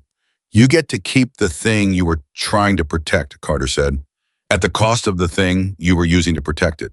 That's the arrangement." Hollis was quiet for a very long moment. "How do I know the committee will accept those terms?" he said. "Because I'm going to be the one presenting them," Carter said. Another silence. Then Hollis said, "All right." One word. Quiet. Final. Emily picked up her rifle case from where she had set it near the door. She checked the emblem, still attached, still secure, and she fastened the latch and straightened and took a long breath that she did not make visible. Kowalski was looking at her with the expression he'd been wearing since that morning on the range, the one that kept adjusting every time something new happened. He said, "Ma'am, for what it's worth, what you just did in there." "Kowalski," Emily said. "Ma'am, hand me the atmospheric sensor." He blinked. Then, because Kowalski was Kowalski, he looked around, found that there was no atmospheric sensor within 30 feet of them, and said, "Ma'am, I don't have." "I know," Emily said, and something in her face for the first time in a very long day did something that was not composure and not control, and not the practiced stillness of a person managing the weight of the things they carried. It was smaller than all of those things and more human, and it lasted only a moment before she put it away again. "Let's get back to the range," she said. "We still have an evaluation to run." Carter looked at her. She looked back at him. "General," she said with respect, "you came to Fort Harrison this morning to see what this program can do. I'd like to show you." Carter held her gaze for a moment. Then he said, "Lead the way, Captain." She walked through the door, and the day, which had started with her rifle on the floor, and a man's contempt filling the air around her, moved towards something else entirely, toward the reckoning that had been building for 4 years, and toward the moment when the truth she had been carrying would finally find the people it belonged to. She walked back across the installation with her rifle case in her hand and the emblem on it catching the morning light, and she thought about Martinez and about Sophia, who was 4 years old and growing, and about the story that was finally at long last going to be told correctly. The walk back to the range took 7 minutes. 7 minutes in which nobody said very much because the morning had used up the kind of words that people reach for when silence becomes uncomfortable. And what remained between the four of them, Emily Carter Kowalski and the aide who had rejoined them at the perimeter, was the particular quiet of people who have just been through something together and haven't yet decided how to categorize it. Hollis had been handed to Carter's security detail. Not arrested, not processed through any of the channels that would generate a visible record of what had happened in that archive facility this morning. Carter had made 2 phone calls and spoken in the compressed, precise language of a man who had been navigating the space between what was documented and what was real for 40 years. And by the time those calls ended, there was a process in motion that would unfold quietly over days, in rooms that Emily would not be in conversations she would not hear. She was at peace with that. She had not done what she had done this morning for the satisfaction of watching consequences arrive. She had done it for 6 names and 1 4-year-old girl, and the specific, irreplaceable weight of a true story finally being told correctly. The rest was someone else's job. She pushed open the door to the range facility and walked back to her station. The Barrett M82 was still in its case. Her calibration tools were still laid out in the order she had left them. The atmospheric sensor was exactly where Kowalski had placed it 2 hours ago, when the morning was still just a morning, and the worst thing that had happened was a lieutenant colonel's contempt and the sound of a rifle case hitting the floor. She set her rifle case down beside the first one. She looked around the range. Some of the personnel who had been cleared out earlier had drifted back in, not on instruction, just on the instinct that military people have toward the place where things are happening. 2 of the senior NCOs were near the back wall. The weapons technicians had returned to their stations. The public affairs sergeant was sitting against the far wall with his camera equipment in his lap, looking like a man who had witnessed a documentary that nobody had told him he was going to be filming. And Webb was there. He was standing near the first demonstration station, not doing anything in particular, which was itself unusual enough that Emily noticed it immediately. Marcus Webb was not a man who stood still unless he was performing stillness for an audience. But right now he was just standing, his hands at his sides, his clipboard nowhere in evidence. And he was looking at Emily with an expression that she had not seen on his face at any point during the preceding hours. He looked like a man who was thinking, not performing thought, actually doing it. She walked to her station and began the final calibration sequence. Her hands went through the familiar motions: atmospheric, sensor reading scope, adjustment, parallax correction, and she was aware without looking up that the room was watching her differently than it had been watching her at 8 in the morning. The posture of the room had changed. Not dramatically, not with the theatrical quality of a scene shift in a movie, just the subtle, real adjustment that happens when people's understanding of something has been updated and their bodies haven't quite caught up with it yet. The NCOs were standing differently. The technicians were paying attention with a different quality of attention. Even the air in the room felt like it had been rearranged. Carter walked past her station without stopping and took a position near the observation point. He stood with his hands behind his back and looked down the range with the expression of a man who had arrived to evaluate a program and had ended up inside something considerably larger and had decided that this was acceptable. Kowalski appeared at Emily's left elbow. "What do you need, ma'am?" he said. She looked at him. He had his hands ready and his eyes on her equipment, in the particular posture of someone who had decided somewhere between the archive facility and this moment that whatever Captain Emily Dawson needed, he was going to provide it. "Humidity reading," she said. He had it in his hand before she finished the sentence. She checked the reading, adjusted the scope, ran the final ballistic calculation for the day's target distances. The math was familiar and grounding, and asked nothing of her except precision, which was the thing she had the most of and the thing that the morning had not touched. Webb crossed the range floor toward her. She heard him coming and did not stop what she was doing. He stopped 2 feet from her station. He stood there for a moment. Then he said, "Captain Dawson." Colonel Webb, she said without looking up, a pause. I owe you an apology. She finished the scope adjustment, checked it again, then she straightened and looked at him. Webb's face was doing something difficult. The difficulty was visible and unperformed, which meant it was real, which was the only kind of difficulty Emily had ever been able to respect. What I said this morning, he said, how I handled your arrival. I didn't know. You didn't need to know, Emily said. He blinked. Ma'am. Colonel, Emily said, the way you treated me this morning had nothing to do with what you didn't know about my record. It had to do with what you assumed before you knew anything. She held his gaze. The classification on my file was visible. You saw it and you didn't ask. That's the part you need to sit with, not what was inside the file, the decision not to look. Webb was quiet. I'm not telling you this to extend the conversation, Emily said. I'm telling you because you're going to command people for another 10 or 15 years, and some of them are going to walk onto your range looking like things they're not.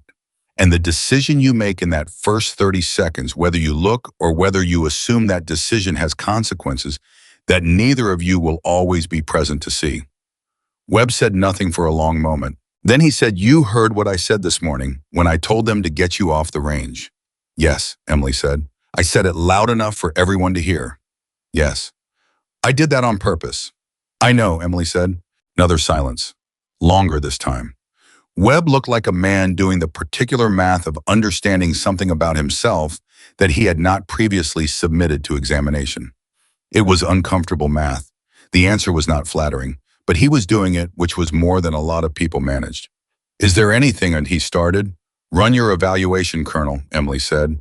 Not unkindly, simply, that's what today was supposed to be about. Webb looked at her for one more moment, then he nodded, once. And he walked away, and he began doing what he should have been doing since 8 o'clock that morning, actually running his program, actually paying attention to the people in it, actually doing the job. Carter had watched the exchange from the observation point. When Emily glanced in his direction, he gave her a single small nod that contained everything it needed to contain and nothing it didn't. The evaluation began. It began in the way that military evaluations begin when the procedural machinery has been disrupted and reassembled, with a slight excess of formality, compensating for the morning's disorder, with people being slightly more deliberate than usual, slightly more focused, as if the events of the preceding hours had reminded everyone present what the actual stakes of their work were. The first demonstration was a sniper candidate. Emily had noticed earlier in the morning a staff sergeant named DeLuca, who moved like someone who had already decided to be good at this and was simply in the process of proving it. He took his position, received his target data, and put 3 rounds within acceptable parameters at 800 meters. Good, not exceptional, but solid. Carter watched without comment. The second candidate struggled. Emily watched him from her station and could see the problem before he took his first shot. A grip tension issue that would pull his natural point of aim consistently left, compounded by a breathing control problem that he was managing with compensation rather than correction. He put his first round 2 inches left of center at 600 meters, which was not a failure but was a symptom, and his second round was worse. Webb moved toward him. Emily said quietly, "May I?" Webb stopped, turned, looked at her. Around the range, people stopped what they were doing. Webb said, "He's already set up." "I know," Emily said. She was looking at the candidate, not at Webb. Specialist Tanaka.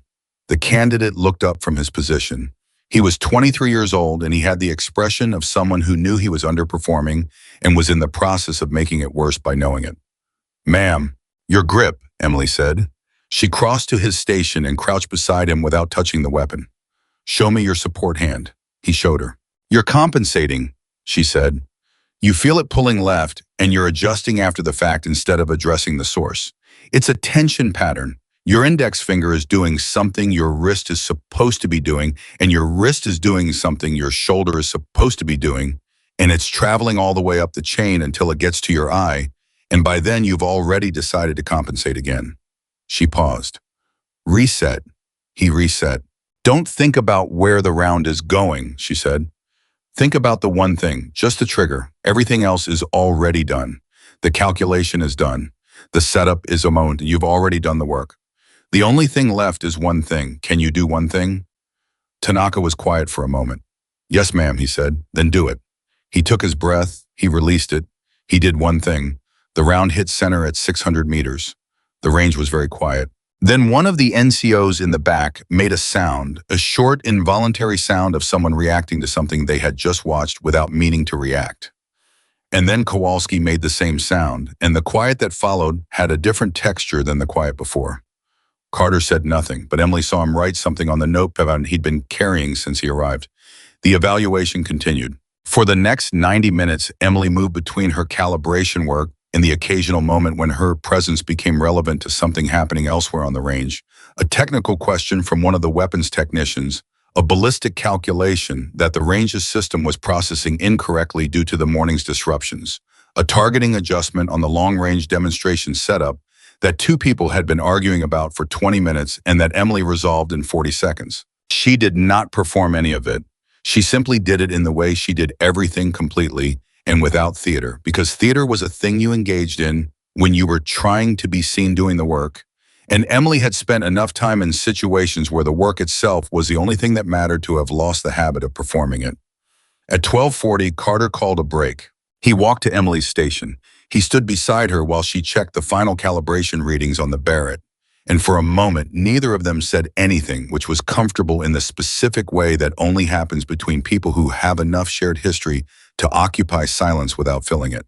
The statement from Hollis, Carter said finally, it'll go to the committee within 48 hours. I'll personally brief the chair on the context, the asset, the protection requirements, what can and can't be in the record. He paused. The personnel files for your unit. The corrections will be processed through a channel that keeps the operational details sealed, but corrects the cause of death notations and the command responsibility attributions. Emily said Martinez's file. First one, Carter said. She nodded. She kept her eyes on the calibration reading. His daughter, Sophia, her mother, Elena Martinez. She's in San Diego. She works at a VA hospital.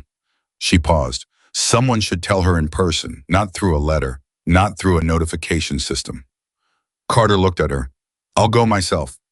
Emily looked up from the reading. She looked at him for a long moment. Thank you, sir.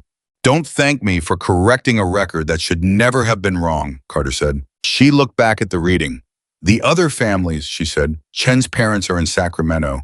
They speak limited English. There's a younger sister, Angela Chen, she translates.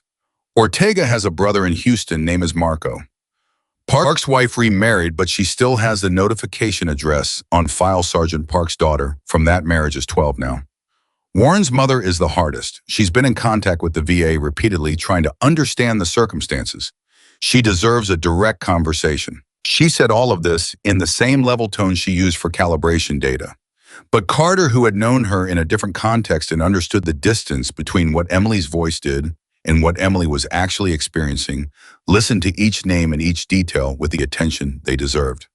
I have all of it, he said when she finished. I wrote it down. She nodded. Emily, he said, what you did in that archive.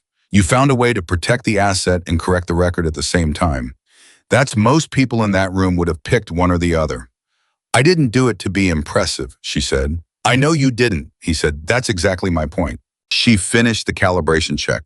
She set down the sensor. She looked at the range at the soldiers running the afternoon portion of the evaluation at Kowalski, helping a candidate with a suppressor assembly at Webb, standing near the observation window, with his arms crossed and his face doing the work of someone reconsidering the architecture of certain long-held assumptions.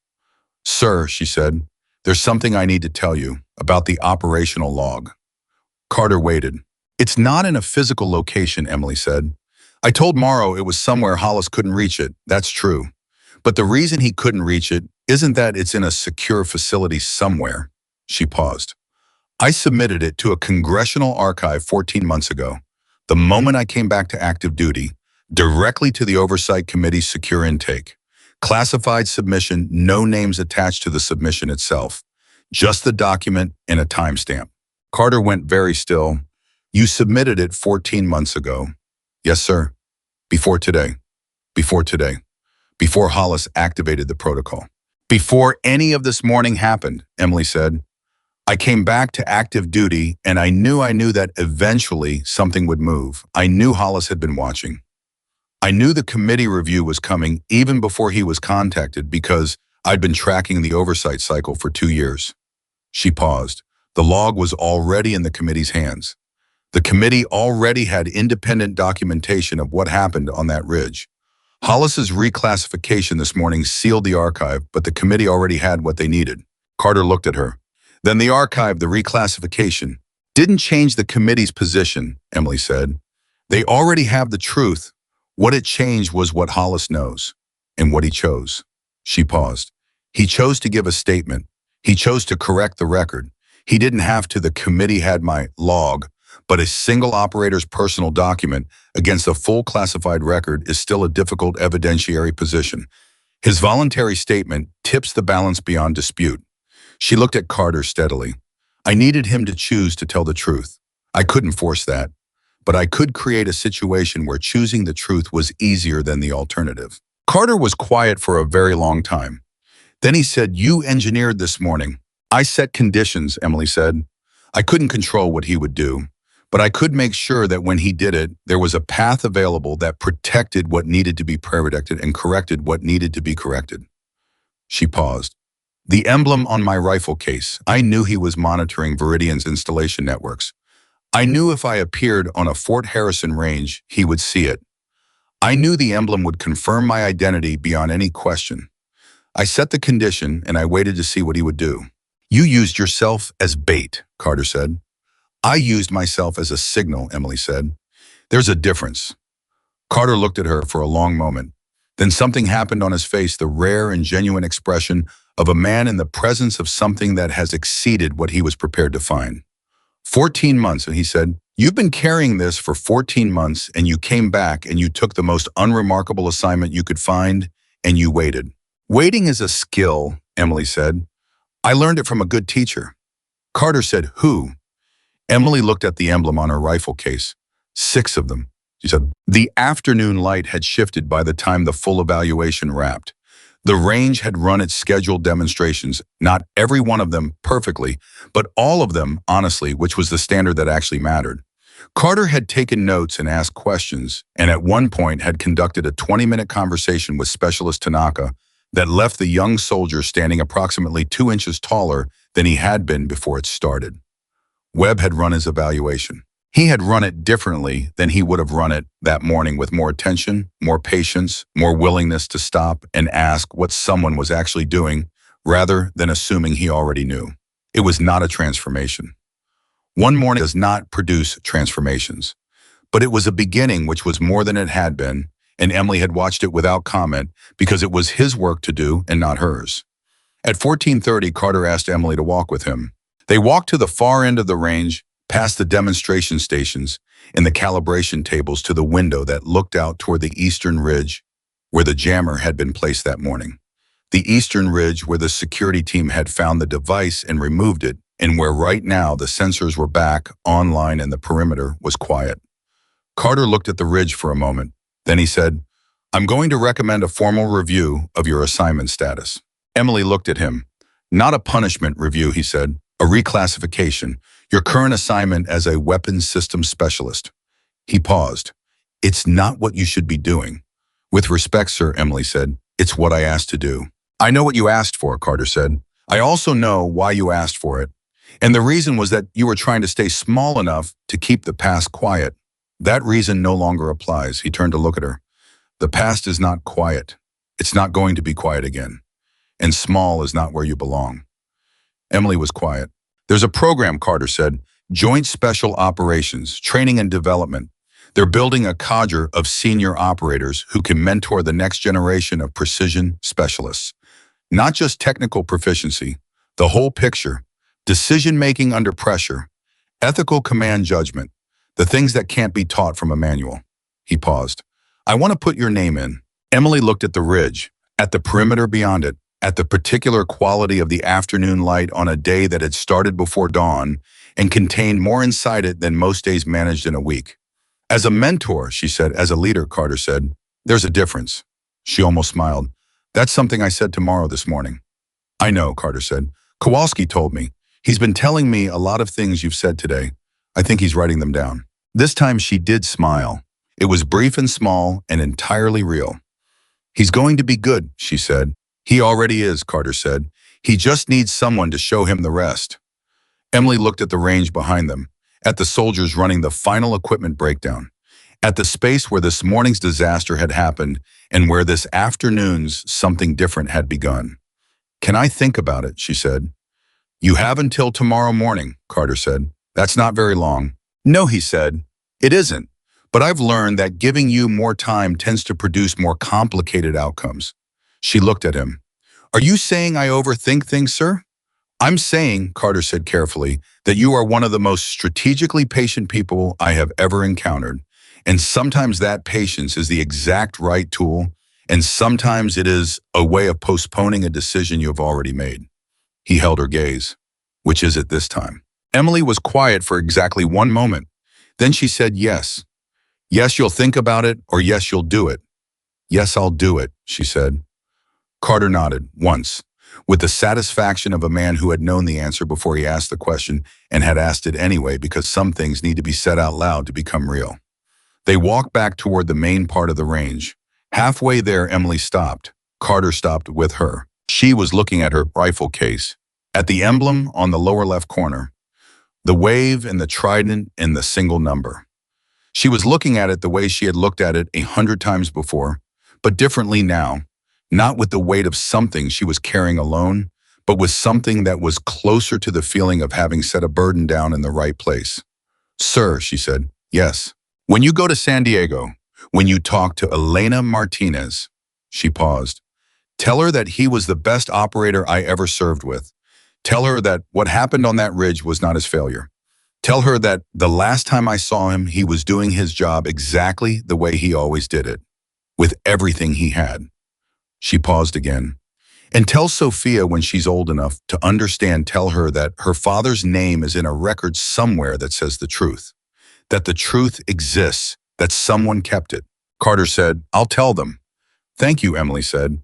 They stood there for one more moment, two people at the end of a long day that had contained most of what a life in service could contain, duty and betrayal and the particular courage of doing the right thing when the wrong thing would have been easier and quieter and considerably less costly.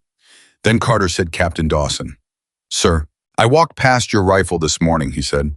"I almost kept walking. I saw the emblem and I stopped. And I want you to know," he paused, "that the stopping was the only good decision I made today that required no effort at all. Everything else was complicated. That one was simple." Emily looked at him. "Everything else was complicated," she said, "but it was worth it." "Yes," Carter said, "it was." She picked up her rifle case. She walked back to her station. She began the final breakdown of her equipment, moving through the sequence with the same care she had applied to everything that day, completely methodically without rushing. She unloaded the Barrett and secured the barrel and packed the calibration tools in their proper order and folded the atmospheric sensor into its case. She did each thing in its turn. Kowalski appeared at her side. He took the tools she handed him and placed them in their designated spaces without being told where they went, because he had watched her use them for long enough today to understand the system. "Ma'am," he said, "can I ask you something?" "Yes." "Why did you keep the emblem?" he said. "You could have left it off the case. You could have come in here this morning and nobody would have known.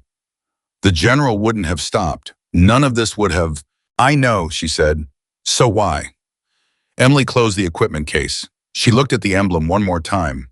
The wave, the trident, the number, the thing that had been on her case for 4 years and had been the beginning of everything that happened today, the small specific detail that had unlocked the morning's entire sequence of events. She thought about the night she had come home alone, the room that felt like it belonged to someone she no longer was, the decision she had made to be quiet and the simultaneous contradictory decision she had made to submit the operational log to the committee 14 months later, and the decision she had made this morning to walk onto this range with the emblem where anyone could see it. She thought about 6 people who had trusted her. She thought about a 4-year-old girl named Sophia. "Because some things deserve to be visible," she said, "even when it's harder that way. Maybe especially then." Kowalski was quiet for a moment. Then he said, "Yes, ma'am." She latched the case. She straightened. She looked at the range one last time at the space where a rifle had hit the floor this morning and where the truth had finally been given somewhere to stand. She picked up the case and she walked to the door. And on the lower left corner of it, the emblem that had started, everything caught the last of the afternoon light. A wave, a trident, and a single number that said 6 people had existed and had served and had mattered. And that the woman carrying their story had not put it down, not for 4 years, not under any amount of pressure, not for any amount of quiet. She had carried it until the truth caught up with it. And the truth, when it finally arrived, was exactly as heavy and exactly as necessary as she had always known it would be.